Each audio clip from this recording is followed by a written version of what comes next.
যে আপনার পিছনে লাগে আপনার বদনাম করে, যে আপনাকে নিয়ে কথা টানাটানি করে, দেখবেন সে কোনো না কোনোভাবে কিন্তু আপনার পজিশন থেকে কিছুটা হলো নিচে। আপনিও আমিও আমরা কোনো না কোনোভাবে যখন কারো বদনাম করি, অটোমেটিক তার পজিশনটা উপরে উঠে যায়, আমাদের পজিশনটা নিচে নেমে যায়।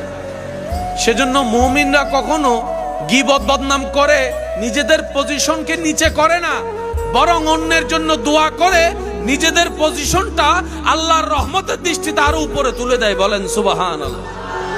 বদনামে গুনাহ কমে, বদনামে প্রচার বাড়ে, বদনামে হৃদয় মজবুত হয়, বদনামের সামনে যাওয়ার প্ল্যানিং সৃষ্টি হয়, বদনামে আপনার বন্ধ রাস্তা যেগুলো আপনি কখনো খেয়াল করেন না সেগুলো আপনার আইডেন্টিফাই হয়।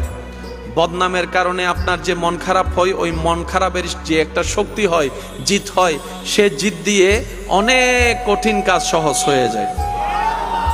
বদনামের মধ্যে লস নাই, শুধু শর্ত হচ্ছে একটা, আপনি হাইপার হতে পারবেন না, চোখের পানি ফেলতে পারবেন না, আপনাকে মুস্কি হাসতে হবে। যদি আপনি বদনামকে, অপমানকে, লাঞ্ছনাকে মুস্কি হাসি দিয়ে রিসিভ করতে পারেন, এতটুক মনে রাখবেন সেই বদনামটাই আপনার জন্য মহাশক্তি হয়ে জীবনে কাজে লাগবে। বলেন সুবহানাল্লাহ।